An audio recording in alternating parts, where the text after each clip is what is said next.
வணக்கம் மக்களே. நான் என்ன பண்ணுவேன்னா, ஆட்சிக்கு வந்தோடனே எந்த வீட்டில் பெண்மகள் பிறந்தாலும் அவளுடைய பேர்ல வைப்பு தொகையா 5000 ரூபாய போடுவேன். அவ படிச்சுட்டு மனவயதை எட்டு வெளியில வரும்போது 20 லட்சத்தை கையில் கொடுப்பேன், 10 லட்சத்தை கையில் கொடுப்பேன். உனக்கு புரியுதுன்னு நினைக்கிறேன். யாவன் கை விட்டாலும் அவ கையில 10 லட்சம் இருக்கும். ஸோ இது மாதிரி அண்ணன் பல ஸ்கீம்ஸோ ஒவ்வொரு மேடைகள்லையும் சொல்லிக்கிட்டே இருக்காரு இல்லையா? ஸோ இதெல்லாம் கால்குலேட் பண்ணி நடைமுறைக்கு எவ்வளவு தேவைப்படும் அப்படின்னு பார்த்தீங்க அப்படின்னா அதுவே ஒரு பெரிய அமௌண்ட் வருது அப்படின்னும் போது இதை எப்படி இன்னைக்கு இருக்கக்கூடிய பட்ஜெட்டை வச்சு இதெல்லாம் செய்ய முடியாது. இன்னைக்கு இருக்கக்கூடிய பட்ஜெட்டில் கார்பரேட் இருக்கும் போதே, டாஸ்மாகில் நமக்கு இவ்வளோ வருவாய் கிடைக்கும் போதே நம்மளால் இந்த மாதிரி ஸ்கீம்ஸ்லாம் ஈஸியாக வந்து இம்ப்ளிமெண்ட் பண்ண முடியாது. அதாவது அண்ணன் சொல்லக்கூடிய இந்த 10 லட்சம்ங்கிறதெல்லாம் வாய்ப்பே கிடையாது. ஸோ அப்படி இருக்கும்போது இயற்கை சார்ந்த ஒரு பொருளாதாரத்தை என்னால் உருவாக்கிட முடியும் அப்படின்னு ஒருத்தர் சொல்கிறது உண்மையிலே ஒரு வேடிக்கையான விஷயந்தான். ஸோ இதை மற்ற கட்சிக்காரங்களாம் பேசும்போது இது முட்டாள்தனமான விஷயம், லூசுத்தனமாக பேசுகிறாருன்னு சொல்லிட்டு போயிடுவாங்க. எனக்கு அப்படி சொல்கிறதுக்கு மனசு வரல. அப்படி என்ன தான் சொல்கிறாரு, இது நடைமுறைக்கு சாத்தியமா அப்படிங்கிறதையும் யோசித்து பார்த்தோம் அப்படின்னா இதெல்லாம் தான் நமக்கு விடைகளாக கிடைக்கிது. ஸோ இதையெல்லாம் நம்ம பேசணும் அப்படின்னா நாம் தமிழர் கட்சியை சார்ந்தவங்க என்ன மாதிரி விமர்சனம் பண்ணுவாங்க அப்படின்னா, எங்கள் கையில் ஆட்சியை கொடுத்து பார்த்தா தானே இதெல்லாம் செய்ய முடியுமா முடியாதான்னு தெரியும், நீங்களாக பேசிகிட்டு இருந்தால் எப்படி அப்படின்னு தான் சொல்லுவாங்க. ஸோ இன்கேஸ் அண்ணன் கையில் ஆட்சியே போனாலும் அவர் தற்சார்பு பொருளாதாரத்தின் அடிப்படையில் இந்த விஷயங்கள்லாம் இம்ப்ளிமெண்ட் பண்ணணும்னு முயற்சி பண்ணாலும் ரஷ்யாலையும் சைனாலையும் எப்படி இயற்கை பேரிடர்கள் மூலமாக பெரிய அளவிலான பஞ்சம் ஏற்பட்டு அந்த மக்கள் உணவுக்கு கையேந்தக்கூடிய ஒரு சூழ்நிலை ஏற்பட்டுச்சோ, அதே மாதிரியான ஒரு சூழ்நிலை தமிழ்நாட்டுக்கு ஏற்பட்டுச்சு அப்படின்னா உணவுக்காக நாமும் கையேந்த வேண்டிய ஒரு சூழ்நிலை தான் ஏற்படும். ஏன்னா அண்ணன் தான் இங்கே இருக்கக்கூடிய எல்லா மாநில அரசுகளை எதிர்த்து, மத்திய அரசுகளை எதிர்த்து இதை நடைமுறைப்படுத்தியே தீருவேன் அப்படின்னு ஒவ்வொரு மேடைகளையும் அறிவிக்கிறார் இல்லையா? ஸோ இன்கேஸ் நாம் தமிழர் கட்சி ஆட்சியை பிடிச்சி இது மாதிரியான கார்ப்பரேட்டுகளை ஒழித்து தற்சார்பு பொருளாதாரத்தின் அடிப்படையிலான வாழ்க்கை முறையை தான் நாங்கள் இனிமேல் வாழ போகிறோம் அப்படின்னு நீங்கள் ஒரு சட்டமன்றத்தில் ஒரு தீர்மானம் நிறைவேற்றி அதை மத்திய அரசுக்கு அனுப்புனீங்க அப்படின்னா மத்திய அரசு தான் அந்த அதை வந்து சட்டமாக நிறைவேற்ற முடியும். ஸோ அதை மத்திய அரசு செய்வாங்களா அப்படின்னு பார்த்தீங்கன்னா, இன்றைக்கி நம்மளோட நாட்டோட எக்கனாமியில் பெரிய அளவில் கார்பரேட்ஸ் தான் கான்ட்ரிபியூட் பண்ணிகிட்டு இருக்காங்க அப்படின்னும் போது ஒரு ஸ்டேட்டில் நம்ம தன்னிச்சையெல்லாம் ஒரு முடிவு எடுக்க முடியாது. ஸோ மத்திய அரசை பொறுத்தளவு ஒட்டுமொத்த இந்தியாவையும் கன்சிடர் பண்ணி தான் எந்த ஒரு திட்டத்தையும் அவங்க செயல்படுத்துவாங்க. ஒட்டுமொத்த இந்தியாவுடைய வளர்ச்சியை தான் அவங்க பார்ப்பாங்களே தவிர்த்து ஒரு ஸ்டேட்டில் இப்படி ஒரு விஷயத்தை அலோவ் பண்ணோம் அப்படின்னா நாளைக்கு பல மாநிலங்கள் இது மாதிரியான விஷயங்களுக்கு அவங்க வந்து பேசுவாங்க அப்படின்னும் போது எக்கனாமி பெரிய அளவில் அடிபடும். இன்றைக்கி இந்தியா உலகத்திலேயே பெரிய எக்கனாமியாக வளர்ந்துட்டு இருக்கு இல்லையா? ஸோ அதை மத்திய அரசு கண்டிப்பாக அலோவ் பண்ணவே மாட்டாங்க. ஸோ மத்திய அரசு அலோவ் பண்ணலை, நீங்கள் நேராக சுப்ரீம் கோர்ட்டுக்கு போகிறீங்க, நான் இந்த மாதிரி தற்சார்பு பொருளாதாரத்தின் அடிப்படையில் மக்களுக்கு இயற்கை சார்ந்த ஒரு ஆட்சியை கொடுக்கலான்னு நினைக்கிறேன், மத்திய அரசு அலோவ் பண்ண மாட்டேது, நீங்கள் சுப்ரீம் கோர்ட்டுக்கே போனாலும் இங்கே இருக்கக்கூடிய கார்பரேட்ஸ் எல்லாரும் சுப்ரீம் கோர்ட்டுக்கு போவான். என்னை வந்து தமிழ்நாட்டில் மத்திய அரசுடைய அனுமதியோடு தான் நான் போய் கம்பெனி வச்சேன், என்னை வெளியே போக சொல்கிறாங்கன்னு ஒவ்வொரு கம்பெனியும் இண்டிவிஜுவலாக சுப்ரீம் கோர்ட்டுக்கு போனாங்க அப்படின்னா ஆட்டோமேட்டிக்காக சுப்ரீம் கோர்ட் இந்த நம்முடைய தீர்மானத்தை கேன்சல் பண்ணி இந்த திட்டத்தெல்லாம் ஒன்றும் நிறைவேற்ற வேணாம், நீங்கள் கார்பரேட்டுகளை உள்ளடக்கிய தற்சார்பு பொருளாதாரத்தை வேணால் முயற்சி பண்ணுங்க அப்படின்னு சொல்லி மூஞ்சில் அடித்த மாதிரி திருப்பி அனுப்பிச்சிடுவாங்க. ஸோ இது எல்லாம் தான் பாசிபிள் வே. இப்படி தான் ஒரு விஷயத்தை நம்ம பண்ண முடியும். ஸோ இங்கே எல்லாத்துக்கும் ஒரு ப்ரொசீஜரும் ஒரு ப்ரோட்டோக்காலும் இருக்குது. அதன் அடிப்படையில் தான் எந்த ஒரு விஷயத்தையும் நம்ம செய்ய முடியும். சும்மா ஒரு மேடையில் 2 வாய்க்கிலேயே கத்துறதுனால அது அப்படியே சட்டமாக மாறிடாது, அது உடனே நம்மளால் இம்ப்ளிமெண்ட் பண்ணிட முடியாது. ஸோ கான்ஸ்டியூஷனுக்கு உட்பட்டு ஒரு மத்திய அரசுக்கு கீழே நம்ம ஆட்சி செய்கிறோம் அப்படின்னும் போது என்ன மாதிரி ஒரு சட்டத்தை நிறைவேற்ற முடியும் அப்படிங்கிறதுக்கு வழிமுறைகள் இருக்குது. அதிலெல்லாம் பாசிபிளாக ஆகுமா அப்படின்னு கேட்டிங்கன்னா கண்டிப்பாக அதுலேயும் பாசிபிள் ஆகாது. அப்படின்னும் போது நீங்கள் ஆட்சியை பிடிச்சாலும் இதெல்லாம் இம்ப்ளிமெண்ட் பண்ண முடியாது அப்படிங்கிறதான் நிதர்சனமான உண்மை. இப்போ தான் நம்ம கதையில் ரொம்ப முக்கியமான டேர்னிங் பாயிண்ட்டுக்கு வந்திருக்கோம். ஸோ இதையெல்லாம் சாத்தியப்படுத்துறதுக்கு வேறு என்ன வழி அப்படின்னு யோசிச்சிங்க அப்படின்னா ஒரு வழி இருக்குது. அது என்ன அப்படின்னு கேட்டிங்கன்னா, நம்ம தமிழ்நாடு தனி நாடாக ஆயிடுச்சு அப்படின்னா நம்ம எந்த மத்திய அரசுக்கிட்டையும் போய் கெஞ்சிட்டு இருக்க வேண்டிய அவசியம் இல்லை, எந்த சுப்ரீம் கோர்ட்டுக்கு நம்ம அலைய வேண்டிய அவசியம் இல்லை. நம்ம என்ன முடிவு எடுக்கிறோமோ அதை நம்ம சட்டமாக அமல்படுத்தி நம்ம இம்ப்ளிமெண்ட் பண்ணிடலாம், கார்ப்பரேட்டை அடித்து துரத்திடலாம். தமிழ் ஈழத்தையும் கூட நம்மளால் அமைச்சிட முடியும். இலங்கையோட சண்டை போட்டு அண்ணன் சொல்கிற மாதிரி ஒரு ஆர்மியை கட்டமைச்சு இங்கே இருக்கக்கூடிய நல்ல வலுவான இளைஞர்களை ஊக்குவிச்சு நான் நெய்தல் படையை கட்டமைச்சிருவேன்லாம் சொன்னார் இல்லையா? இலங்கை அரசோட சண்டை போட்டு நம்ம வந்து தமிழ் ஈழத்தையும் அமைச்சிடலாம் அப்படின்ற ஒரு நிலைமை ஏற்பட்டால் வேணும்னா இந்த மாதிரியான விஷயங்கள் எல்லாம் அமல்படுத்த முடியும். ஸோ அந்த ஆசை அண்ணனுக்கும் இருக்குது அப்படின்னு நான் நினைக்கிறேன். ஏன்னா பல மேடைகளில் இந்த வார்த்தைகளை வந்து அவர் உதிர்த்துட்டே இருக்கார். ஒன்று எங்களை பிரித்து விட்டுரு, எங்களை தனி நாடாக்கிறு அப்படிங்கிற வார்த்தை சமீபத்தில் கூட ஒரு மேடையில் ஒன்று எங்களுக்கு இதை கொடு, இல்லைன்னா எங்களை பிரிச்சு விட்டுரு அப்படிங்கிற ஒரு வார்த்தையை வந்து யூஸ் பண்றாரு. கீழ்வானம் செவக்கும், கிழக்காசிய பிராந்தியத்தில் எமக்கான ஒரு தேசம் இருக்கும், அதுவரை இங்க தாகம் ஓயாது, அதிகாரம் தாண்டா எங்களோட பசி. ஸோ இது இந்தியாவுடைய ஒருமைப்பாட்டுக்கு இறையாண்மைக்கு எதிரான ஒரு வார்த்தைகள் தான். ஸோ இவர் மட்டும்தான் பேசுகிறாரா அப்படின்னு கேட்டிங்கன்னா, இதுக்கு பேஸ் அமைச்சு கொடுத்தது நம்ம திராவிட கட்சிகள் தான். ஸோ மத்திய அரசு ஒவ்வொரு முறையும் மாநில கட்சிகளை ஒடுக்குவதற்கு முயலும் போதெல்லாம் மாநில அரசை எதிர்த்து வைக்கப்படக்கூடிய ஒரு முக்கியமான முழக்கம் தான் எங்களுக்கு தனி தமிழ்நாடு கொடுங்க, திராவிட நாடு கொடுங்க அப்படிங்கிற ஒரு முழக்கம். ஸோ இப்போ ரீசெண்டாக பிஜேபி கவர்மெண்ட்டோட முரண் ஏற்படும் போது கூட திமுக எம்பிக்கள் வந்து தனி தமிழ்நாடு அப்படிங்கிறத இங்கே பேசினதை பார்லிமெண்ட்டில் ஒரு பெரிய டிபேட் ஆச்சு. நீங்கள் எப்படி தனி தமிழ்நாடு கேட்கலாம் அப்படிங்கிற ஒரு டிபேட்லாம் ஆச்சு. ஸோ இந்த மாதிரி தனித்தமிழ்நாடு அல்லது தனி நாடு கோரிக்கை அப்படிங்கிறது தமிழ்நாட்டுக்கு புதுசு இல்லை. மொழிப்போர் காலத்துலலாம் ரொம்ப ஆக்ரோஷமாக இந்த முழக்கம் வந்து எழுப்பப்பட்டது, எங்களை பிரித்து விட்டுருங்க அப்படின்றது. ஸோ இது ஒன்றும் அன்னை மட்டும் புதுசாக பேசுகிற ஒரு வார்த்தை இல்லை. காலங்காலமாக தமிழக அரசியலில் தொடர்ந்து வைக்கப்படக்கூடிய ஒரு முழக்கமாக தான் இருக்குது. அப்படின்னும் போது அன்னைக்கு இருந்த மத்திய அரசு அரசியல் அழுத்தங்கள் காரணமாக இதை எப்படி கையாளுறதுன்னு தெரியாமல் இவங்களையெல்லாம் பேச விட்டுட்டு வேடிக்கை பார்த்துட்டு இருந்திருக்கலாம். ஆனால் இன்னைக்கு இருக்கக்கூடிய மத்திய அரசு இப்போ இருக்கக்கூடிய டெக்னாலஜிக்கல் வேர்ல்டில் இதை ஈஸியாக டேலி பண்ணி இது மாதிரியான குரல்கள் எழும்ப விடாமல் ஒடுக்கிட்டு போய்கிட்டே இருப்பாங்க. ஒரு உதாரணத்துக்கு சொல்லணும் அப்படின்னா, நீங்கள் செய்திகள் அடிக்கடி பார்ப்பீங்க, என்ஐஏ வந்து தமிழ்நாட்டில் இந்த பகுதிகளெல்லாம் சோதனை போட்டாங்க, தீவிரவாதிகளை கண்டுபிடிச்சாங்க அப்படின்னு.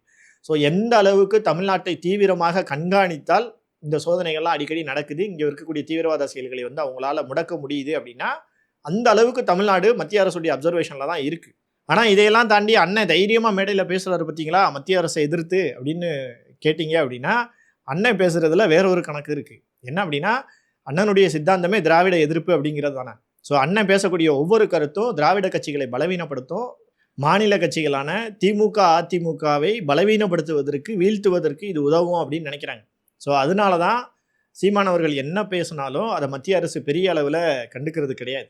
அவங்கள பொறுத்தளவு இங்கே இருக்கக்கூடிய திராவிட கட்சிகள் ஆனால் திமுக அதிமுக பலவீனப்படணும், அவங்க வீழ்த்தப்பட்டாதான் மாநிலத்தில் பாரதிய ஜனதா மாதிரியான மத்திய அதாவது தேசிய கட்சிகள் வந்து காலூன்ற முடியும் அப்படிங்கிறதுனால அதுக்கு யாரெல்லாம் டூலாக யூஸ் பண்ண முடியுமோ அவங்களெல்லாம் டூலாக யூஸ் பண்ணுவாங்க. ஸோ சீமானவர்கள் இன்னைக்கு திராவிடத்தை கடுமையாக எதிர்க்கிறாரு, திமுகவை எதிர்க்கிறாரு அப்படின்னா அவரை பேச விட்டு வேடிக்கை தான் பார்ப்பாங்களே தவிர்த்து பெரிய அளவில் இப்போதைக்கு எந்த நடவடிக்கையும் எடுக்க மாட்டாங்க அப்படிங்கிறது தான் ஒரு புறம் நடக்கிற ஒரு விஷயம்.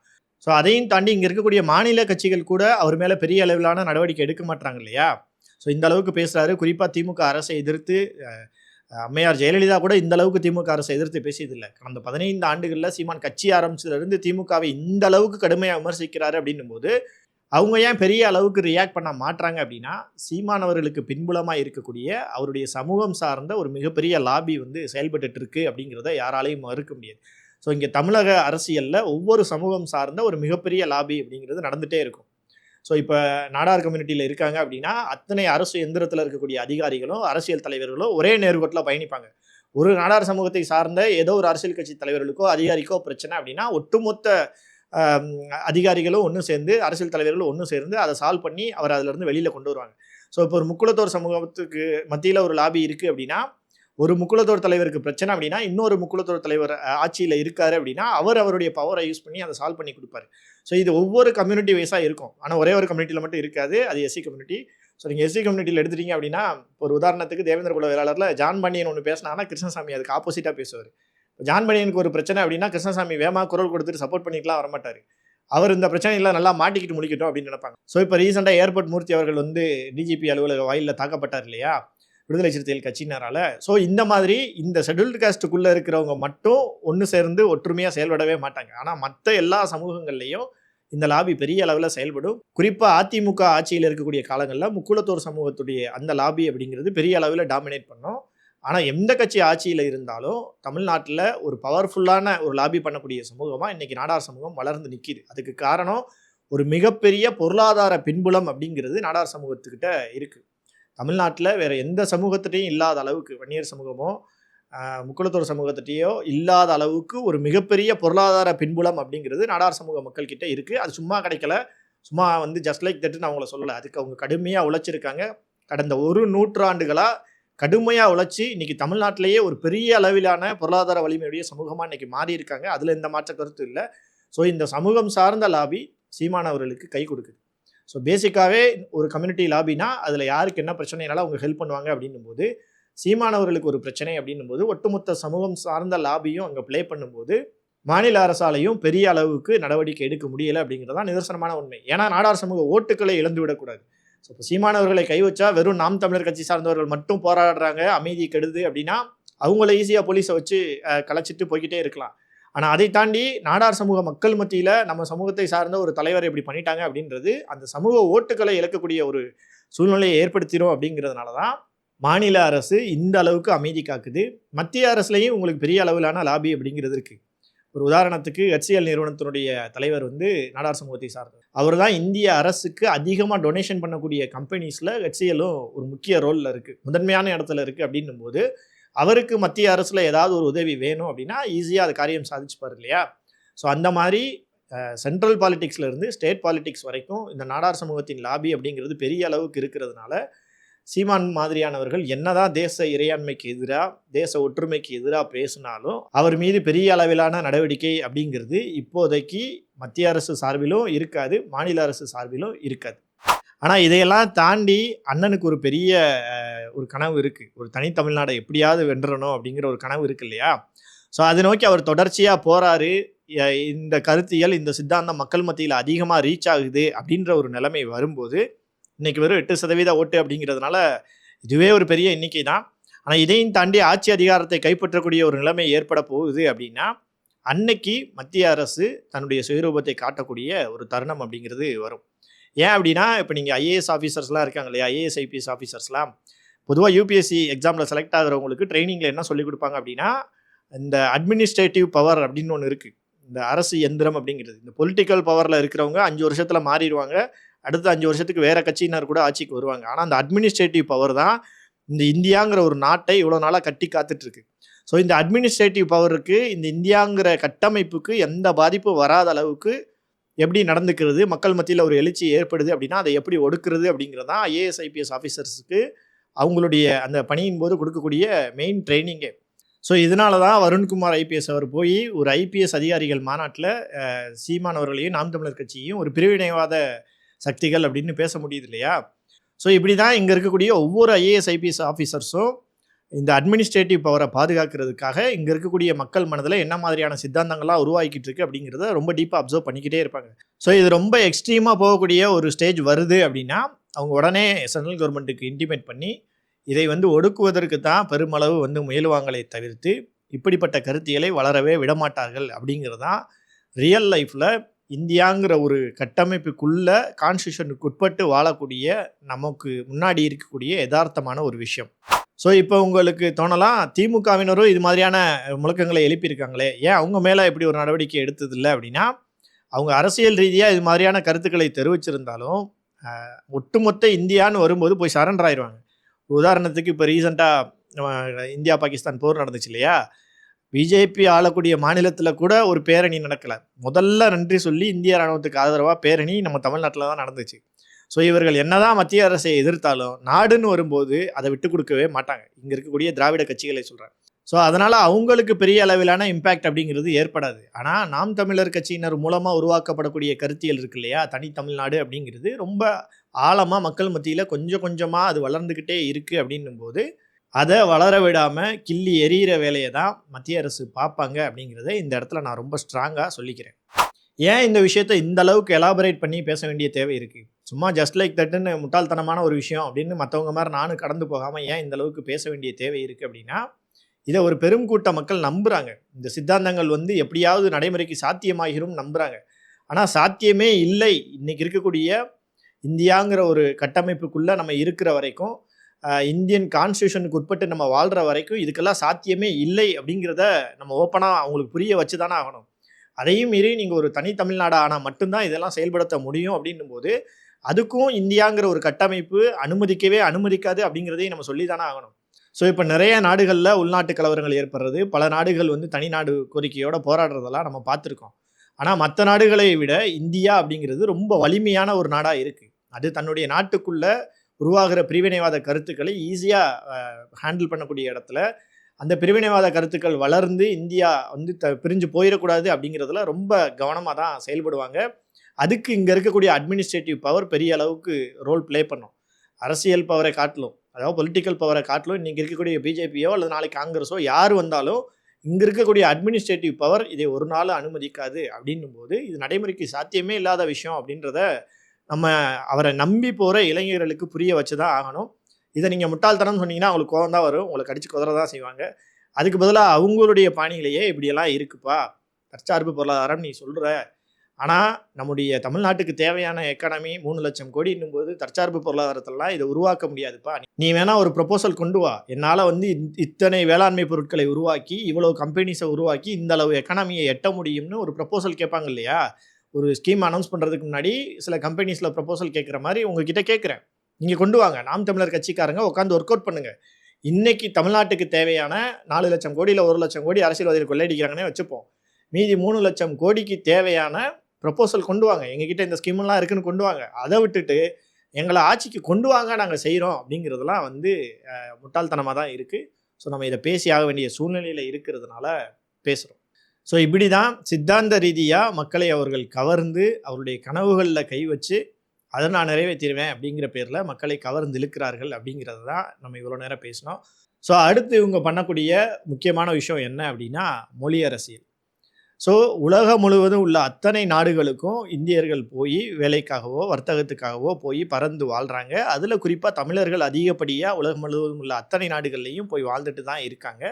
குறிப்பாக இந்தியாலையும் எல்லா மாநிலங்கள்லேயும் ஒரு குறிப்பிட்ட விகிதத்தில் தமிழர்கள் போய் வசிச்சுட்டு தான் இருக்காங்க. மும்பையில் தாராவி சொல்லலாம், கர்நாடகாவில் பெங்களூரில் தமிழர்கள் பெரும்பான்மையாக வசிக்கிறாங்க, ஆந்திராவில் விசாகப்பட்டினம் வரைக்குமே பல்வேறு கிராமங்களில் தமிழர்கள் கணிசமான எண்ணிக்கையில் இருக்காங்க. ஸோ இப்படி இந்தியா முழுவதும் தமிழர்கள் எல்லா மாநிலங்கள்லேயும் கணிசமான அளவில் இருக்காங்க, உலகம் முழுவதும் எல்லா நாடுகள்லையும் இருக்காங்க அப்படின்னும்போது ஸோ எதனால் இந்த அளவுக்கு இடம்பெயர்ந்து போய் வாழ்கிறாங்க அப்படின்னு கேட்டிங்கன்னா அதுக்கு பதில் வந்து நகரமயமாதல் அப்படிங்கிற ஒரு விஷயந்தான். ஸோ பிழைப்புக்காக நகரங்களை நோக்கி படையெடுக்கிறது அப்படிங்கிறது இன்றைக்கி நேற்று நடக்கலை, பன்னெடுங்காலமாக நடந்துட்டு தான் இருக்குது. சங்க காலத்திலேயே பொருள் தேடுவதற்காக கப்பலில் போய் வியாபாரம் பண்ண கதைகள்லாம் நம்ம படிச்சிருப்போம். ஸோ இது காலம் காலமாக பொருள் தேடுவதற்காக பிழைப்புக்காக ஒரு இடத்துலேருந்து இன்னொரு இடத்துக்கு இடம்பெயர்ந்து அந்த மக்களோடு இணைந்து வாழ்கிறது அப்படிங்கிறது நடந்துகிட்டே இருக்கிற ஒரு விஷயந்தான். ஸோ இப்படி நகரங்களை நோக்கி பல்வேறு மொழி பேசக்கூடிய பல்வேறு இன மக்கள் அதிக அளவில் வந்து சேரும்போது அங்கே ஆல்ரெடி வாழ்ந்துட்டு இருக்க மக்களுடைய எண்ணிக்கை அப்படிங்கிறது கம்மியாகிக்கிட்டே தான் இருக்கும். ஸோ அவங்க புதுசாக வர்ற மக்களோட இணைந்து மெர்ஜாகி அவங்களுக்கான பிரதிநிதித்துவத்தையும் கொடுத்து எல்லாரும் ஒன்றா வாழ்ந்தாதான் அந்த நகரத்தை ஒரு டெவலப்மெண்ட்டை நோக்கி கொண்டு போக முடியுமே தவிர்த்து அப்படி வரக்கூடிய மக்கள்கிட்ட நான் தான் இங்கே பூர்வீகமாக இருந்தேன், நீ எல்லாம் வந்தவன், நான் தான் உன்னை ஆளுவேன் அப்படின்னு சொல்லிக்கிட்டே இருந்தோம் அப்படின்னா அது அந்த மக்கள் மத்தியில் ஒரு தேவையில்லாத வன்மத்தை தான் விதைச்சு தேவையில்லாத பகை உணர்வை தான் வளர்க்குமே தவிர்த்து அந்த சிட்டியை ஒரு இன்க்ளூசிவ் டெவலப்மெண்ட்டை நோக்கி கொண்டு போகுமா அப்படின்னு கேட்டிங்கன்னா கிடையாது. ஸோ நீங்கள் அந்த மக்கள் மேலே ஒரு வன்மத்தை வளர்க்குறீங்க அப்படின்னா அந்த மக்களுக்கு ஆட்டோமேட்டிக்காக உங்களுக்கு எதிரான மனநிலை உருவாகும் போது உங்களை எப்படியாவது அழிச்சிட்டு அந்த இடத்துக்கு வரணும்னு தான் நினைப்பா. ஸோ இதுதான் உலகம் முழுவதும் வரலாறு முழுவதும் நடந்த ஒரு விஷயம். இப்படி நான் தான் இங்கே பூர்வீகமாக குடியிருக்கேன், அதனால் நான் தான் உங்களை டாமினேட் பண்ணுவேன், நான் மட்டும்தான் ரூல் பண்ணுவேன், நீ என்னை ரூல் பண்ணக்கூடாது அப்படின்னு நினைக்கிற அந்த எண்ணம் இருக்கு இல்லையா?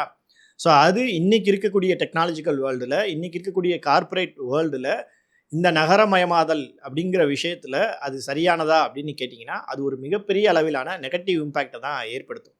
ஸோ இதுக்கு உலகம் முழுவதும் நம்ம உதாரணமாக சொல்லலாம். ஸோ இன்றைக்கி மிகப்பெரிய வல்லரசுகளாக இருக்கக்கூடிய அமெரிக்கா, ஐரோப்பா மாதிரியான நாடுகளில் ஒரு காலத்தில் இங்கிலாந்து உலகம் முழுவதும் ஆண்டுச்சு இல்லையா? ஸோ இன்றைக்கி அந்த இங்கிலாந்தை ஒரு இந்திய வம்சாவளியை சேர்ந்த ரிஷி சுனக்கால ஆள முடியுது அப்படின்னும் போது அமெரிக்காவே ஒரு கருப்பினத்தவரான பராக் ஒபாமா ஆட்சி செய்ய முடியுது அப்படின்னும் போது இன்னும் இப்போ அமெரிக்காவில் நியூயார்க்குடைய மேயராக வந்து மம்தானி அவர்கள் வந்திருக்கார் இல்லையா, இந்திய வம்சாவளியை சார்ந்தவர். இப்படி ஒவ்வொரு மிகப்பெரிய வல்லரசுகள்னு சொல்லக்கூடிய மிகப்பெரிய அளவுக்கு ஒரு நிறவெறியை வெளிப்படுத்தின மக்கள் மத்தியிலேயே அந்த இடத்துல வந்து மெர்ஜானவங்க வந்து பொலிட்டிக்கல் பவர் அடைய முடியுது, அவங்கள ரூல் பண்ண முடியுது, அதற்கான வாய்ப்பை அங்கே இருக்கக்கூடிய மக்கள் ஏற்படுத்தி கொடுத்துருக்காங்க அப்படின்னும் போது அதுதான் ஒட்டுமொத்த மக்களையும் உள்ளடக்கிய ஒரு வளர்ச்சியை நோக்கி கொண்டு போகுமே தவிர்த்து நீ நேற்று வந்தவன் நான் மட்டும்தான் உன்னை ஆளுகை செய்வேன் அப்படின்னு நினைக்கிறது அந்த இடத்துல ஒரு மிகப்பெரிய வளர்ச்சிக்கு கை கொடுக்குமா அப்படின்னு கேட்டிங்கன்னா கை கொடுக்காது அப்படிங்கிறது தான் நிதர்சனமான உண்மை. ஸோ இந்த நாடுகளெல்லாம் இன்னமும் இன தூய்மைவாதம் பேசிக்கிட்டு நிறவெறியோடு இருந்திருந்தாங்க அப்படின்னு வைங்களேன், இங்கேருந்து போன மக்கள் எல்லாம் இன்னும் ஒரு லேபர் லெவலில் தான் இருந்திருப்பாங்க. ஸோ இன்றைக்கி மிகப்பெரிய கார்ப்பரேட் வேர்ல்டில் டெக் ஜெயின்ட்டாக இருக்கக்கூடிய கம்பெனிஸுடைய சிஇஓவாக இன்றைக்கி இந்தியன்ஸ் இருக்காங்க அப்படின்னா அங்கே உள்ள மக்கள் கொஞ்சம் கொஞ்சமாக அவங்களுடைய மனதை மாற்றி பக்குவம் அடைஞ்சு அதுக்கு அவங்களுக்கான வாய்ப்பை தளத்தை உருவாக்கி வச்சதுனால தான் இப்படி பெரிய பெரிய கார்ப்பரேட் நிறுவனங்களில் கூட சிஇஓவா இந்தியன்ஸோ அல்லது பிற நாடுகளை சார்ந்தவர்களோ உருவாக முடியுது. ஸோ இது உலகமயமாதலில் நடக்கக்கூடிய ஒரு சாதாரண விஷயம். இது நடந்து தான் ஆகும். இதை யாராலையும் தடுக்க முடியாது. ஸோ இதையும் தாண்டி பல நாடுகளில் இன்றைக்கி வந்து ஃபார் ரைட் குரூப்ஸ்ன்னு சொல்லிட்டு ரொம்ப பிற்போக்குத்தனமாக பேசுகிறவங்க, அதாவது இந்த நிறவெறியோடு இன்னும் இன தூய்மைவாதம் பேசக்கூடிய மக்கள் வந்து இதே இப்போ எப்படி நாம் தமிழர் இங்கே மொழி தூய்மைவாதம் பேசுகிறாங்களோ அதே மாதிரி ஒவ்வொரு நாடுகள்லையும் இன தூய்மைவாதம் பேசக்கூடிய அந்த மக்களுடைய எண்ணிக்கையும் கணிசமான அளவில் இருக்குது. ஸோ அவங்க இன்னைக்கு உலக நாடுகள் முழுவதும் ப்ரொட்டஸ்ட் பண்ணுறாங்க. இப்போ ரீசெண்டாக ஆஸ்திரேலியாவில் பண்ணியிருக்காங்க, இந்தியன்ஸ்லாம் வெளியில் போக சொல்லி. ஸோ அமெரிக்காலையும் பண்ணிட்டு இருக்காங்க. ஸோ இப்படி பிற்போக்குத்தனமாக பேசக்கூடிய மக்களுடைய எண்ணிக்கை அப்படிங்கிறது ரொம்ப கம்மியாக இருக்கிறதுனால அது பெரிய அளவில் அந்த நாட்டோட சட்டத்திட்டங்களில் மாறுதல் ஏற்படுத்தக்கூடிய அளவுக்கு இல்லை. அப்படிங்கிறதுனால இங்கேருந்து போன மக்களுக்கு எந்த பாதிப்பும் இல்லாமல் அவங்க கண்டினியூ பண்ணுறாங்க. அதாவது லீகலாக போனவங்க, இல்லீகல் இமிகிரன்ஸுக்கு எதிராக அவங்க ஆக்ஷன் எடுக்கிறத அதை யாராலையும் தடுக்க முடியாது. அது இந்தியா மாதிரியான நாடுகளும் செஞ்சுட்டு தான் இருக்குது. அப்படின்னும் போது லீகலாக ஒருத்தவங்க போகிறாங்க அப்படின்னா அந்த நாட்டு சட்டத்திட்டங்கள் அதுக்கு இன்னும் வரைக்கும் அனுமதிக்குது. என்னதான் ஃபார் ரைட் குரூப்ஸ் போராடினாலும் அதுக்கான அனுமதியை அந்த நாட்டு சட்டத்திட்டங்கள் கொடுத்துருக்கு. அப்படின்னா இது உலகமயமாதலில் தவிர்க்க முடியாத ஒரு விஷயம். ஸோ இதை ஃபார் ரைட் குரூப்ஸாக எப்படி வெளிநாடுகளில் பேசிகிட்டு இருக்காங்களோ அதே மாதிரி இந்தியாலையும் பல்வேறு மாநிலங்கள்லையும் மொழி அரசியல் மொழி தூய்மைவாதம் பேசக்கூடியவங்க இருந்தாலும் தமிழ்நாட்டில் அதுக்கு ஒரு மிகப்பெரிய வெற்றிடம் இருந்துச்சு. இங்கே சாதி தூய்மைவாதம் பேசுகிறதுக்கு ஆட்கள் இருந்தாங்க, திராவிடம் பேசுகிறதுக்கு ஆட்கள் இருந்தாங்க. ஆனால் பியூரான மொழி தூய்மைவாதம் பேசுகிறதுக்கான ஆட்கள் ரொம்ப சின்ன சின்ன இயக்கங்களாக தான் இருந்துச்சு. ஸோ அந்த இடத்தை சீமான் அவர்கள் ஃபுல் பண்ணிவிட்டு இன்றைக்கி மொழி தூய்மைவாதம் அப்படிங்கிறத பேசிட்டு தமிழர் மட்டும்தான் தமிழ்நாட்டை ஆளணும், தனி தமிழ்நாடு அப்படிங்கிற ஒரு மிகப்பெரிய இலக்கோடு அவர் ஓடிட்டுருக்காரு. ஸோ இந்த மொழி தூய்மைவாதம் பேசுகிறது அல்லது சாதிய தூய்மைவாதம் பேசுகிறது அல்லது இன தூய்மைவாதம் பேசுகிறதெல்லாம் சரியா அப்படின்னு என்கிட்ட கேட்டிங்க அப்படின்னா அவங்கள பொறுத்தளவு அது சரிதான். இப்போ சீமான் அவர்களுக்கு அரசியலில் ஒரு வேக்கம் இருக்குது. எந்த இடத்த ஃபுல் பண்ணால் அவருக்கு எதிர்காலம் இருக்குது அப்படின்னு யோசிக்கிறாரு. அவர் ஒரு தலைவராக உருவாகணும். குறிப்பாக அன்னைக்கு இருந்த திமுக காங்கிரஸை வந்து ஆட்சியிலிருந்து அகற்றணும். ஏன்னா அவங்க தான் ஈழத்தமிழ் படுகொலைக்கு காரணமாக இருந்தாங்க. அப்படின்னும் போது அவர் ஒரு யுக்தியை செலக்ட் பண்ணுறதுக்கு தேடும்போது இந்த மொழி அரசியல் அவருக்கு கை கொடுத்ததுனால அவர் அதை ஃபாலோ பண்ணுறாரு. ஸோ அவருக்கு அரசியல் லாபத்தை தர்றதுனால அவர் அதை ஃபாலோ பண்ணுறாரு. அது அவருடைய உரிமை. அதே மாதிரி இன்னும் சில தமிழ் தேசியவாதிகள்லாம் இங்கே பேசுகிறாங்க இல்லையா, குறிப்பாக வரலாற்று ஆய்வாளராக இருக்கக்கூடிய மன்னன் வந்து தொடர்ச்சியாக இங்கே இருக்கக்கூடிய திமுக அரசின் மீதும் தெலுங்கர்கள் மீதும் ஒரு மிகப்பெரிய வன்மத்தை விதைத்து அப்படியே பேசிக்கிட்டே இருப்பார். இங்கே உரிமைகள் மறுக்கப்படுதுன்னு. ஸோ அவருடைய பாயிண்ட் ஆஃப் வியூவில் இருந்து பார்த்தீங்க அப்படின்னா அவர் ஒரு வரலாற்று ஆய்வாளர். ஸோ அவரை இங்கே இருக்கக்கூடிய அரசு அங்கீகரிக்க மாட்டுது, அவருக்கான வாய்ப்பை கொடுக்க மாட்டுது. அதுக்கு பதிலாக தெலுங்கு பேசக்கூடிய மக்கள் அங்கே டாமினேட் பண்ணுறாங்க, அவங்க வரலாற்றை மறைக்கிறாங்க அப்படிங்கிற ஆதங்கம் அவருடைய பாயிண்ட் ஆஃப் வியூவில் கரெக்டு. ஏன்னா அவருக்கு ஒரு வேளை அந்த வாய்ப்பு கிடச்சிருந்தது அப்படின்னா அவர் லைஃப்பில் செட்டில் ஆகி ஒரு உயர்ந்த பதவிக்கு போயிருப்பார், இன்னும் பல விஷயங்களை வந்து அவரால் சாதிச்சிருக்க முடியும் அப்படின்னு நினைக்கிறாரு. ஸோ அவருடைய இந்த கருத்து இருக்கு இல்லையா, தெலுங்கர்களுக்கு எதிரான கருத்து அப்படிங்கிறது அவருடைய ப்ரொஃபஷன் சார்ந்து அவருக்கு நன்மை தரக்கூடியது. ஸோ இவங்கள மாதிரி இன்னும் நிறையா பேர் இருக்காங்க, அவங்களையெல்லாம் நம்ம தனியாக ஒரு டாப்பிக்கில் வந்து பார்க்கலாம். ஸோ இப்படி பேசுகிறவங்களுக்கு ஒவ்வொருத்தவங்களுக்கும் இண்டிவிஜுவலாக பார்த்தீங்க அப்படின்னா அவங்களுக்கு அது சரி, அவங்களுக்கு அது பலன் அளிக்குது, அவங்களுக்கு அது லாபமான ஒரு விஷயமா இருக்குது. ஆனால் என்கிட்ட இது சரியா அப்படின்னு கேட்டிங்க அப்படின்னா என்னுடைய லைஃப் ஸ்டைலில் நான் ஒவ்வொரு நாள் வாழ்க்கையிலையும் எல்லா மொழி பேசக்கூடிய எல்லா இன மக்கள் மத்தியிலையும் தான் நான் வாழ்ந்துட்டுருக்கேன். ஸோ நான் ஒரு கடையில் போய் வாங்குறேன் அப்படின்னா ஒரு சௌராஷ்டிரா இன மக்கள் நடத்தக்கூடிய கடைகளில் வாங்குகிறேன், நார்த் இந்தியன்ஸ் நடத்தக்கூடிய கடைகளில் போய் பொருள் வாங்குகிறேன். ஸோ எல்லா தரப்பு மக்கள்கிட்டையும் நான் பழகுறேன், எல்லா தரப்பு மக்களும் என்கிட்ட அன்பாக தான் பழகுறாங்க. இன்கேஸ் ஏதாவது பிரச்சனைனா கூட நான் அவங்கள எதிர்த்து கொஞ்சம் வாய்ஸை இன்க்ரீஸ் பண்ணுறேன் அப்படின்னா அவங்க அதை கேட்டுட்டு போயிடுறாங்க. ஸோ இப்படி என்னோட டே டு டே லைஃப் ஸ்டைலில் பிறமொழி பேசக்கூடிய மக்களால் எனக்கு பெரிய அளவில் பாதிப்பு இருக்கா அப்படின்னு கேட்டிங்கன்னா எந்த பாதிப்பும் இல்லை, அவங்க என்கிட்ட அன்பாக தான் பழகுறாங்க. ஸோ இங்கே என்னோட சக தமிழ் குடியை சார்ந்த என்னோட சக தமிழன் ஒருத்தன் தான் எனக்கு எதிராக எப்போவுமே நிற்கிறான் அப்படின்னும்போது இந்த இடத்துல நான் அறம் சார்ந்து தான் யோசிக்கணுமே தவிர்த்து சக தமிழன் அப்படிங்கிறதுக்காக அவன் என்ன செஞ்சாலும் அவனுக்கு சப்போர்ட் பண்ணிக்கிட்டு நான் பேச முடியாது. அது அறம் சார்ந்த விஷயம் கிடையாது. அதைத்தான் என்னோட தமிழ் எனக்கு போதிச்சிருக்கு. என்னுடைய தமிழ் சங்க இலக்கியங்கள் எனக்கு சொன்ன விஷயமே அறம் சார்ந்த ஒழுக்கம் சார்ந்த ஒரு வாழ்க்கையை வாழக்கூடியவன் தான் உயர்ந்த மனிதன் தான் என்னுடைய சங்க இலக்கியங்கள் எனக்கு போதிக்குது. என்னுடைய திருக்குறள் எனக்கு அதை தான் சொல்லுது. இங்கே ஒருத்தர் அறநெறி தவறி ஒழுக்க நெறி தவறி சாதி வெறியோட அல்லது வந்து மொழி வெறியோட அல்லது பணவெறியோட ஒரு பொறாமை எண்ணத்தோட ஒருத்தர் செயல்படுறான் அப்படின்னும் போது அவனை எதுக்கு நான் சப்போர்ட் பண்ணணும்? என் தமிழ் எனக்கு அதை சொல்லி கொடுக்கல. ஆனால் இங்கே நடக்கக்கூடிய எல்லா பிரச்சனைகளுக்கும் திராவிடம் தான் காரணம் அப்படின்னு நாம் தமிழர் கட்சிக்காரங்க சொல்லுவாங்க. இங்கே நடக்கக்கூடிய ஜாதிய பிரச்சனைகள் இருந்து அத்தனை சீரழிவுகளுக்கும் திராவிடம் தான் காரணம் அப்படிம்பாங்க. ஆனால் எந்த பிறமொழியாளனும் வந்து என்னை வந்து அருவாவை தூக்கிட்டு வெட்ட வர்றதில்லை. ஸோ இங்கே சக தமிழன் தான் சாதி வெறியோடு அருவாளை கொண்டு வந்து என்னை வெட்டணும்னு நினைக்கிறான், நான் அழியணும்னு நினைக்கிறான், நான் பொருளாதாரத்தில் மேலே வந்துடவே கூடாது அப்படின்னு நினைக்கிறான். அப்படின்னும் போது நான் எப்படி திராவிடத்தை குறை சொல்ல முடியும்? என் சக தமிழன் தானே குறை சொல்ல முடியும். நீ தான் மாறணும் அப்படின்னு சக தமிழன் கிட்ட இருக்கிற குறைகளை தான் என்னால் சுட்டி காட்ட முடியுமே தவிர்த்து இவங்கள மாதிரி என்னால் திராவிடத்தை குறை சொல்லிட்டு உட்கார முடியாது. ஏன் அப்படி என்னால் சொல்ல முடியாது அப்படின்னா, என்னுடைய தமிழ் எனக்கு அதை கற்றுக் கொடுக்கல. என்னுடைய தமிழ் இலக்கியங்கள் எனக்கு அதை கற்றுக் கொடுக்கல. ஒருத்தன் அறநெறியோடு ஒழுக்க நெறியோடு மாந்த நேயத்தோடு வாழணும்னு கற்றுக் கொடுத்துருக்கு. ஆனால் இங்கே சாதி வெறியோடு ஒருத்தன் வந்து என்னை வெட்டுறான் அப்படின்னும் போது அவனை எதிர்த்து தான் நான் பேசுவேன், என்னுடைய கருத்துக்களை தெரிவிப்பேன் அப்படின்னும் போது அவனை வந்து சும்மா வெட்டலை, இன்னொருத்தன் தூண்டி கொடுத்து வெட்டினா அப்படின்னா அவனுக்கு எங்கே போச்சு புத்தின்னு தான் என்னால் கேட்க முடியுமே தவிர்த்து திராவிடம் தான் காரணம்னு இவங்களோட சேர்ந்து என்னாலையும் ஜால்ரா போட முடியாது.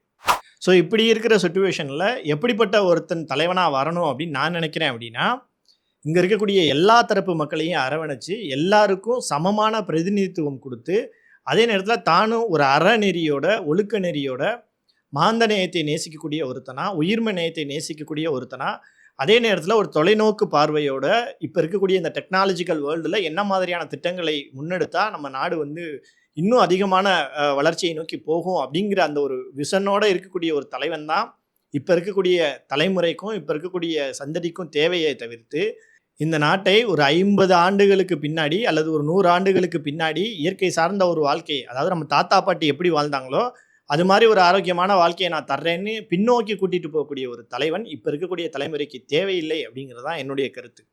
ஏன் அப்படி சொல்கிறேன் அப்படின்னா, இப்போ சீமானவர்களுக்கு வயது ஒரு 56 இருக்கும். கிட்டத்தட்ட என்னுடைய அப்பா வயதை ஒத்தவர்னு வைங்களேன், அந்த ஏஜ் குரூப்னு வைங்க. ஸோ அவங்களுடைய காலகட்டத்தில் அவங்க இயற்கை சார்ந்த வாழ்க்கை முறை தான் அவங்களுக்கு ரொம்ப பிடிச்ச ஒரு விஷயம். அவங்க உணவுப் பொருட்கள்லேருந்து எல்லாமே இயற்கை உரம் சார்ந்து சாப்பிட்டு வளர்ந்தவங்க அப்படின்னும் போது இயற்கை விரும்பிகளாக தான் அவங்க இருப்பாங்க. ஸோ அடுத்த தலைமுறை நான் இருக்கேன் இல்லையா, ஸோ என்னுடைய தலைமுறையில் அப்போ தான் டெக்னாலஜி பூம் ஆகுது, பெரிய அளவிலான கார்ப்பரேட் மயத்தை நோக்கி ஒவ்வொரு நாடுகளும் ஓடிக்கொண்டிருக்கு அப்படின்னும் போது இந்த டெக்னாலஜிக்கல் டெவலப்மெண்ட் வந்து எங்களுக்கு கண்ணுக்கு கவர்ச்சியாக இருந்தது.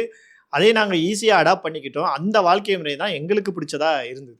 அந்த காலகட்டத்திலேயே அப்போ தான் டெக்னாலஜி பூம் ஆகுது. சின்ன சின்ன அளவில் தான் டெக்னாலஜி டெவலப் ஆகிட்டு இருக்க காலகட்டத்திலேயே என்னுடைய அப்பாவுக்கு அது ஒரு ஆபத்தான விஷயமாக தான் தெரிஞ்சது. ஏன்னா அவங்க இயற்கை சார்ந்த வாழ்க்கை முறையிலிருந்து அப்போ தான் டெக்னாலஜிக்குள்ளே என்ட்ரு ஆகிறாங்க அப்படின்னும் போது இது ரொம்ப ஆபத்தான ஒரு விஷயமா இருக்கே அப்படின்னு தான் அவங்க பார்த்தாங்க. ஸோ இதற்கடுத்து அடுத்த தலைமுறை, அதாவது என்னுடைய பிள்ளைகள் தலைமுறை இருக்கு இல்லையா, ஸோ அவங்க இன்னைக்கு டெக்னாலஜி பீக்கில் இருக்கக்கூடிய இந்த காலகட்டத்தில் தான் பிறந்து வளர்கிறாங்க அப்படின்னும் போது அவங்க இந்த டெக்னாலஜியை தான் விரும்புவாங்க, இதை நோக்கி தான் ஓடுவாங்க அப்படின்னும் போது என்னுடைய காலகட்டத்தில் உருவான டெக்னாலஜியை என்னுடைய தந்தையால் ஏற்றுக்கொள்ள முடியலை அப்படின்னும் போது என்னுடைய பிள்ளைகளுடைய அந்த வளர்ச்சி, அவங்க யூஸ் பண்ணக்கூடிய டெக்னாலஜியெல்லாம் பார்க்கும்போது அவருக்கு அது ரொம்ப வியப்பாகவும் ஆபத்தாகவும் தான் இருக்குமே தவிர்த்து இந்த டெக்னாலஜி டெவலப்மெண்ட்டையோ இந்த ஜென்ரேஷன் கேப்பையோ நம்மளால் சரி பண்ண முடியுமா அப்படின்னு கேட்டிங்கன்னா சரி பண்ண முடியாது. ஸோ ஒவ்வொரு காலகட்டத்திலையும் இயற்கை அப்படி தான் மனுஷனை பக்குவப்படுத்தி கொண்டு வந்திருக்கு. இங்கே இயற்கை வந்து மனுஷனுக்கு அப்படியே ஹெல்ப் பண்ணி எல்லா காலகட்டத்திலையும் உன்னை நான் தாப்பா வழி நடத்திருக்கேன் அப்படின்லாம் சொல்லலை. ஒவ்வொரு காலகட்டத்திலையும் பல்வேறு விதமான பேரிடர்களுக்கு மத்தியில் மனுஷன் தான் ஒவ்வொரு விஷயத்துல இருந்தும் சர்வைவ் ஆகி அடுத்த ஸ்டேஜுக்கு போயிருக்கான். ஆரம்ப காலத்தில் வனவிலங்குகள்கிட்ட இருந்து பாதிப்பு ஏற்பட்டது, அதுக்கப்புறம் அதையெல்லாம் கொஞ்சம் கொஞ்சமாக வீழ்த்தி ஜெயிக்கிறான். அப்புறம் இயற்கையிட்டிருந்து மிகப்பெரிய அளவு பேரிடர்கள் ஏற்படுது, அதுலேருந்தும் கொஞ்சம் கொஞ்சமாக ஜெயிக்கிறான். ஸோ இப்படி கொஞ்சம் கொஞ்சமாக சர்வைவ் ஆகி தான் மனுஷன் இந்த இடத்துல வந்து நிற்கிறான் அப்படின்னும் போது இன்னைக்கு இருக்கக்கூடிய இந்த நவீன உலகத்தில் என்ன விதமான ஆபத்துக்கள் இருந்தாலும் இதுல இருந்தும் சர்வைவ் ஆகி அவன் அடுத்த ஸ்டேஜுக்கு போவானே தவிர்த்து இதோட அவன் வாழ்க்கை அழிந்து போக போகிறது கிடையாது. ஸோ இதுதான் நிதர்சனமான உண்மை. இன்னைக்கு எப்படி நம்ம தந்தை தலைமுறைக்கு நம்முடைய டெக்னாலஜி ஒரு பயத்துக்குரிய விஷயமா இருந்ததோ அதே மாதிரி இன்னைக்கு இருக்கக்கூடிய அடுத்த தலைமுறை பிள்ளைகளுடைய டெக்னாலஜி நமக்கு பார்க்கும்போது ஓரளவுக்கு பயம் தரக்கூடியதாக தான் இருக்கும். ஏஎல்லாம் பார்த்தீங்கன்னா கிட்டத்தட்ட ஒரு மனுஷனுடைய அப்படியே அதே மாதிரியான புகைப்படங்களை அதால் உருவாக்க முடியுது. மனுஷன் மாதிரியே இருக்குது. பல ரீல்ஸ் எல்லாம் பார்த்தீங்கன்னா மனுஷனா ஏஐயானே தெரியல. ஸோ அந்த அளவுக்கு உருவாக்க முடியுது. ஆபத்தாக தான் இருக்குது.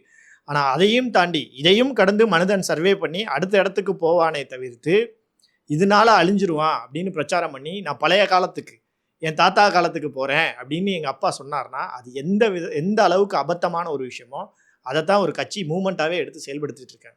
ஸோ இப்போ என்னுடைய அப்பா என்கிட்ட ஒரு விஷயம் சொல்கிறாரு அப்படின்னா நான் கேட்டுட்டு போயிடுவேன். அதை மீறி கேட்கல அப்படின்னா ஒரு அறையை போட்டு கேளுடான்னு சொல்லுவார். நம்ம கேட்டு தான் ஆகணும், வேறு வழி கிடையாது. ஆனால் இப்போ நம்ம அடுத்த தலைமுறை பிள்ளைகள்கிட்ட அப்படியே டீல் பண்ண முடியுது.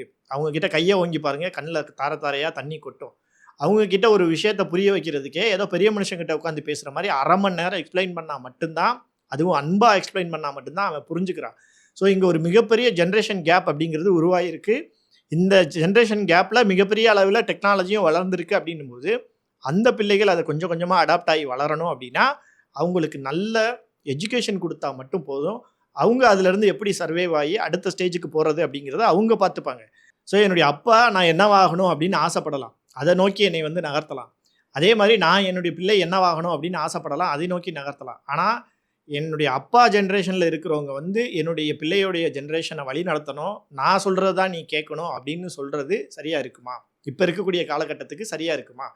நீங்களே உங்கள் வீட்டில் இருக்கக்கூடிய உங்களுடைய பிள்ளைகள், அதாவது இன்னைக்கு இருக்கக்கூடிய யங்கர் ஜென்ரேஷன் கிட்ட அவங்க தாத்தா பாட்டி சொல்லக்கூடிய ஒரு விஷயத்த அவங்க என்ன மாதிரி ரியாக்ட் பண்ணுறாங்க? பூமர் மாதிரி பேசாதீங்கன்னு சொல்லிட்டு போய்கிட்டே இருப்பாங்க.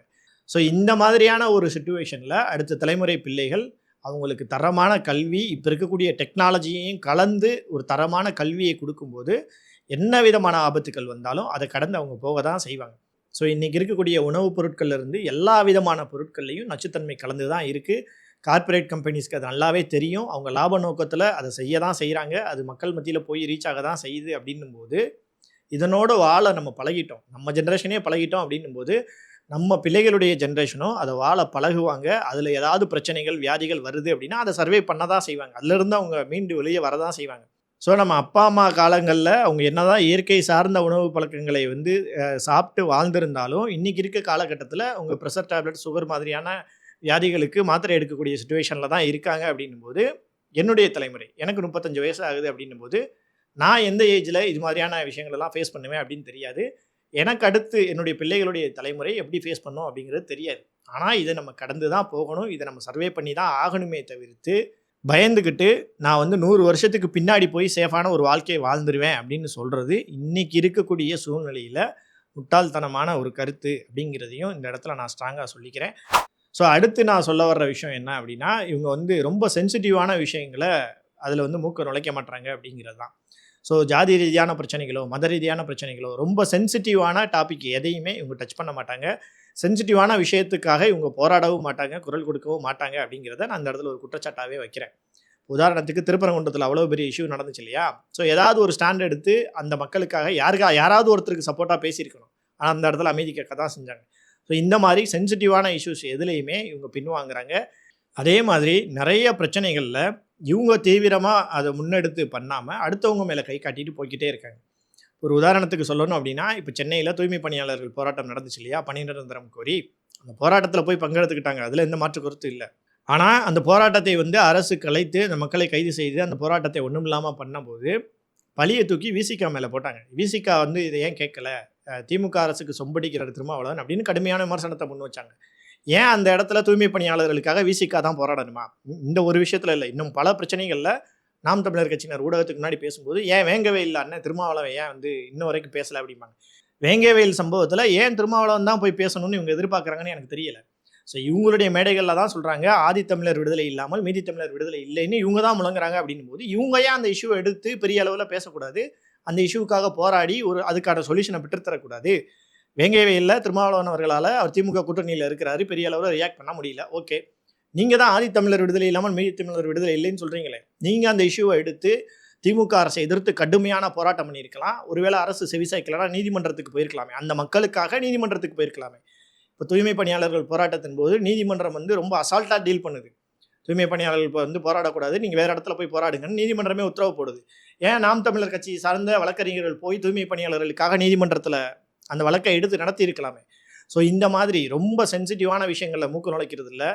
இந்த மாதிரியான பல பிரச்சனைகளில் சும்மா மேலோட்டமாக மட்டும் கலந்துக்கிட்டு பழியை தூக்கி இன்னொரு கட்சி மேலே போட்டுருவாங்களே தவிர்த்து இவங்க சிவியராக இறங்கி அதுக்கான சொல்யூஷனை நோக்கி போகிறாங்களா அப்படின்னு கேட்டிங்கன்னா போகிறதில்லை அப்படிங்கிறது தான் நிதர்சனமான உண்மை. ஸோ அதை தான் நம்ம லைவாக எக்ஸாம்பிளாக பல விஷயங்களில் பார்க்குறோம். இந்த தூய்மை பணியாளர்கள் விஷயத்துலேயும் நம்ம அதை தான் பார்க்குறோம். ஆனால் மேடைகளில் உட்காந்து ஊடகங்களில் உட்காந்து குற்றச்சாட்டு வைக்கும்போது மட்டும் திமுகவுக்கு எதிராக விசிகாவுக்கு எதிராக குற்றச்சாட்டு வைக்கும்போது பயங்கரமாக வைப்பாங்க. ஏன் அந்த இடத்துல நீங்கள் முன்னாடி நின்று அதுக்கான சொல்யூஷனை பெற்றுத்தர வேண்டியதானே அப்படின்னு நம்ம கேட்டோம் அப்படின்னா, அந்த மக்கள் வந்து அந்த மக்களுடைய ஓட்டை வாங்கி தானே திருமாவளவன் ஜெயிச்சாரு, அப்போ அவர் தானே போராடணும்னு அடுத்த பக்கம் கையை காட்டிட்டு போய்கிட்டே இருக்காங்க. ஸோ இந்த மாதிரி உருட்டு அரசியலையும் அப்பப்போ பண்ணுறாங்க அப்படிங்கிறதையும் இந்த இடத்துல நான் நினைவுபடுத்த விரும்புகிறேன். ஸோ கடைசியாக ஒரு விஷயத்தை மட்டும் சொல்லிவிட்டு இந்த வீடியோவை முடிச்சுக்கிறேன். ஸோ ரொம்ப டைம் எடுத்துட்டேன், அதுக்காக உங்கள்கிட்ட மன்னிப்பு கேட்டுக்கிறேன். இவ்வளோ நேரம் பொறுமையாக பார்த்ததுக்கு ரொம்ப நன்றி. ஸோ எதுக்காக இந்த அளவுக்கு விமர்சனம் பண்ண வேண்டிய தேவை இருக்குது அப்படின்னா, ஒரு மெயினான ரீசனுக்காக தான் நான் இந்த அளவுக்கு விமர்சனம் பண்ணுறேன். அது என்ன அப்படின்னா, நான் ஆல்ரெடி சொல்லியிருந்தேன் இல்லையா ஸ்டார்டிங்கில், ஒரு நெகட்டிவிட்டியை ஸ்ப்ரெட் பண்ணுறாங்க அப்படின்னு. அதாவது ஒரு அக்ரெசிவான ஒரு வார்த்தைகளை யூஸ் பண்ணுறாங்கன்னு.